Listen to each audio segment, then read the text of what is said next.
Hey everybody, welcome to the cat, welcome to the Vitruvian Live.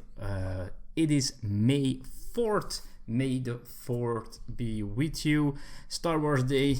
This is a coincidence actually. I set up the camera before I remembered May the 4th, but there you go. Still working on this little Lego thingy, by the way. We're almost, I think we're halfway, about halfway now. Anyhow, back to work today. I was home for a week, but now I'm back at work, and I think for me, quarantine, work-wise, is done. I think I'm back to full force. I think I don't have to stay home anymore for now because, biggest thing is they need me. It's good to be needed, so that's cool, because Elisa got her paycheck. She has been home for 6 weeks or something now. She got her paycheck for April, and that was not a very pleasant surprise how much less that was. Anyhow, the title of this episode is It's a Hard Knock Live, and I just want to talk about the live stream Elise and I did on Saturday. We did a live stream of Nemesis game by Awakened Realms, and although we had a blast playing it, again it was a very close call. I'm not going to spoil whether someone won or not, so you can still check it on the channel. Let me go to the channel, by the way, to check it. But I had very few people watching. I think you can see it in the stats. I had most of the biggest number was 7 at one time, but I had especially nobody talking almost. I think 2 or 3 people said something, and most of them talked that there was something wrong with the sound. So if that's happening, it's great that someone tells us, because we can find out what's going wrong. So apparently some setting was wrong and we fixed it.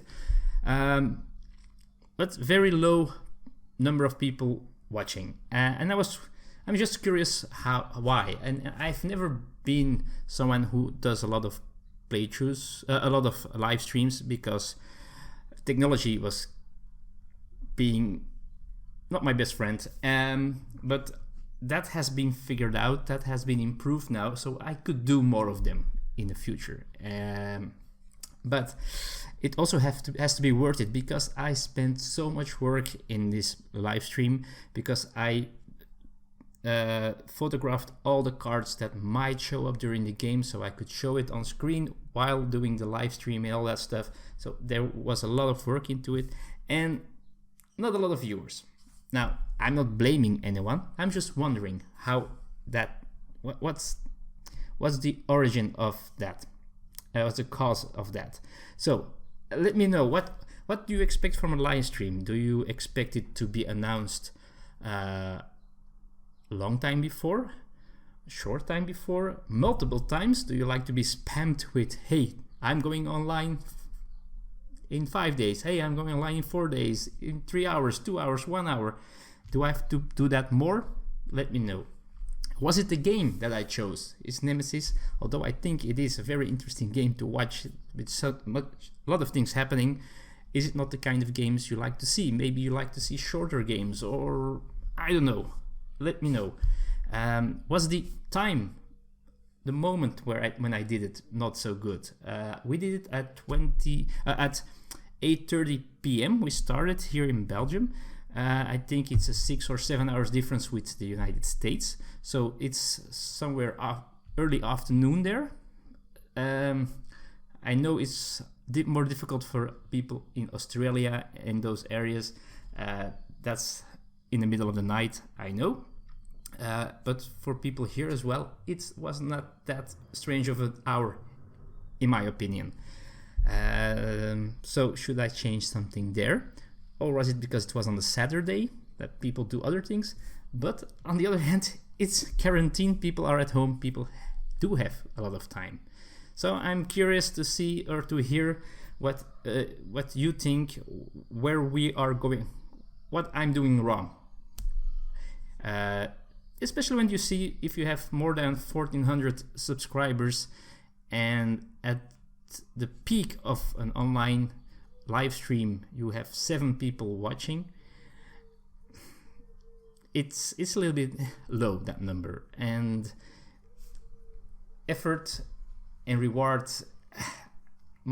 I want it a little bit closer. So again, I'm not pointing fingers at anybody. I just want to figure out how to improve it and how to make it better, because I love chatting with you people while playing a game, while showing you a game that I like, and then chatting about all kinds of stuff in the chat. So I really wish that could happen more in the future. Now, there have been some views afterwards. That's pretty cool, but at that moment it was okay-ish. Anyway, let's go to another subject, and that is the Board Game Geek Awards. I just saw some friends of mine in a messenger group debating about the Board Game Geek Awards, because the winners have been announced, and I wanted to go over the list and maybe talk a little bit about how I feel towards it. So let's start with the big one. Board Game of the Year was Wingspan. That was absolutely no surprise, I think. It won Spiel des Jahres. It sold immensely. If you see that, the figures of how many copies they've sold already, it speaks to families, more advanced players. The team is different. It has a female designer. It's from a great publisher. It has great components and all that stuff. Now, was it my choice? Because I also entered my votes, and was it my choice? It was not. Honestly, I cannot remember which one my vote was, but is it the best game of 2019 for me? No, but I understand that it won. Runner-up was Paladins of the West Kingdom, that I haven't played, and Tapestry, which really surprises me because of the, well, not the best reviews or the best response it got. I have it, I still have it. I feel like I can get more out of the game still. But to be at third place in the best game of the year of 2019, I am sorry, I can't agree with that. But you have spoken, so I have to agree. The best two-player game was Watergate, which is a game I haven't played yet, but I ordered. I saw a playthrough, I saw a review of it, and it speaks to me, the gameplay. The team, less, because I'm not an American, and I think if you live in the United States and you maybe even have felt something of that history or learned about it in school more than we did, it might even be more interesting. But I pre-ordered the Dutch version to play here. The runner-up was Undaunted Normandy, which I also haven't played, but also curious about it. And Blitzkrieg World War II in 20 minutes is one that is a game that I'm currently bidding on in an auction. So I might have that in the future, maybe not. Again, I have no clue what game I picked for a two-player game. I forgot my votes, honestly. Artwork and presentation, winner Wingspan again. Yeah, I can see that. Although there are some games that are such pieces of art that I'm still not sure if the birds are really the greatest thing in the world for artwork, but I understand, so I'm not complaining there. Runner-up was Sparks, which is a gorgeous looking game, and Tapestry again, which I don't.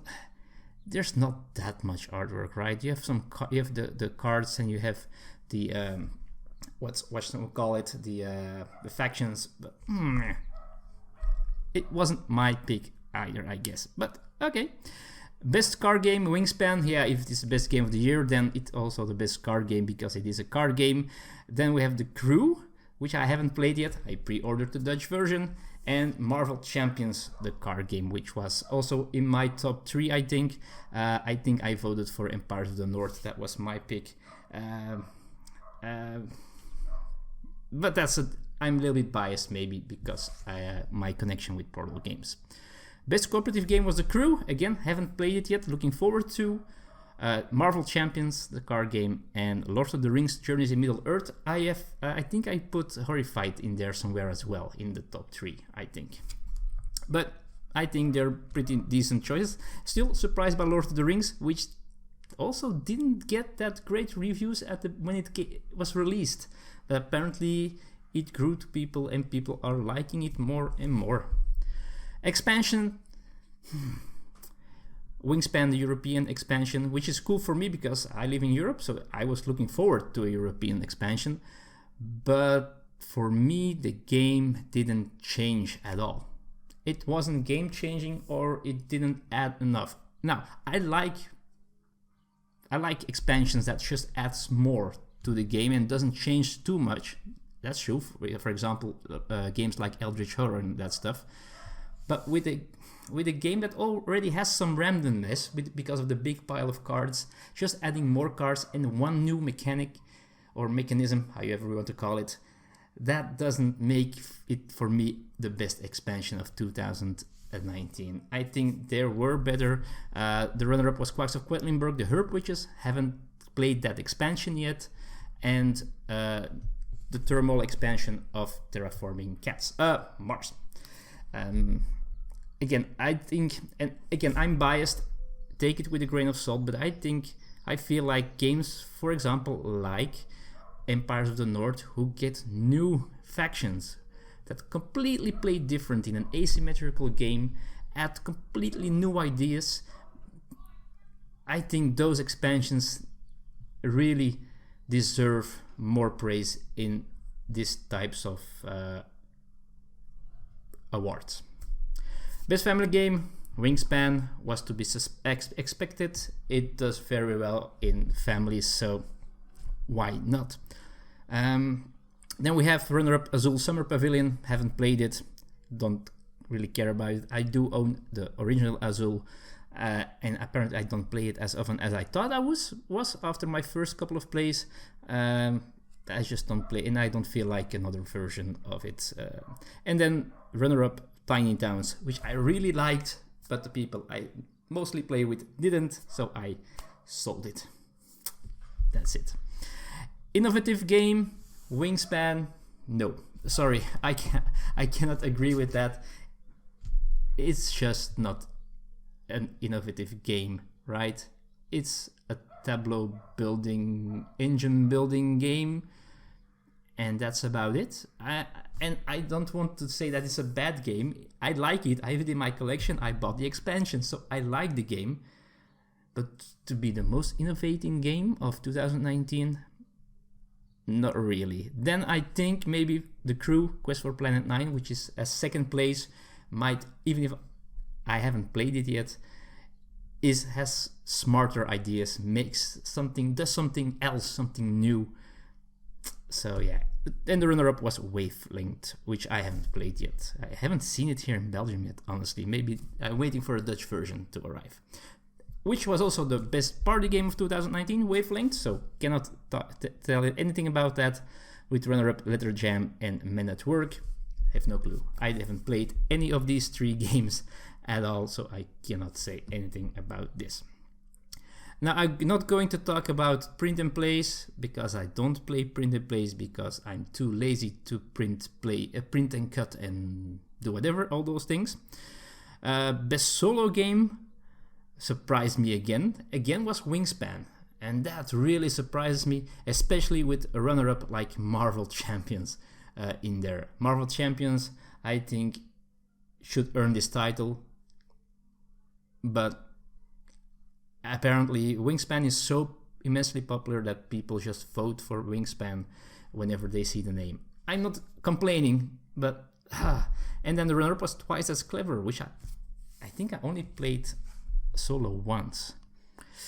Strategy game, Wingspan, which also sounds a little bit exaggerated, especially if you see the runners-up, Maracaibo, Paladins of the West Kingdom, very much meatier strategic games than Wingspan is. Wingspan has way too much luck involved, and I know there is a lot of ways to mitigate, and you take the choices yourself to take birds that can capture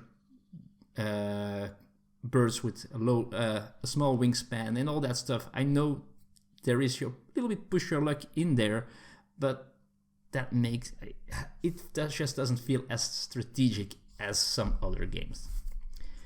Thematic game was Dune. I've played the old version once. It's not my type of game, but I can imagine it being very thematic. Star Wars Outer Rim and Lord of the Rings Journeys in Middle-earth. I understand those choices though. I'm not going to talk about war games. I don't play a lot of war games, although Undaunted is there and Blitzkrieg is there, which I want to play. So they're pretty light games that won the war game title. I'm still a little bit sad about the best podcast because I've been voting for Blue Peg, Pink Peg every single year, and they're not in the top 3. Heavy Cardboard one, I don't listen to that, and then So Very Wrong about games, I don't know that one even, and the No Pun Included podcast, I know that one, but it's not on my playlist, honestly. But congratulations to them, they must be good, for sure. And best board game app, I don't like board game apps, so Through the Ages won that one before Raiders of the North Sea and Twice as Clever. That's it. That's are the winners. It's debatable, a lot of these choices. I understand Wingspan being board game of the year. I really do. It's not my board game of the year, but I understand why and that it is like that. So I'm not complaining about that. Some other things, a little bit more. Anyway, I want to know what you think. So let me know about the live streams, what you expect of live streams on this channel. Maybe you like something different on this channel than on other channels, because I'm different than others. That's the way it is, luckily. Woo. And let me know what you think about the winners of the Board Game Geek Awards. Are you agreeing or not agreeing with many of these choices? Let me know in the comments below. And besides that, again, stay safe, stay at home if you still have to, because we're slowly getting freed again, but still do what you have to do, follow instructions, and be wise and smart and healthy. Thanks for watching this episode, folks. I'll see you all next time. See you soon. Bye-bye.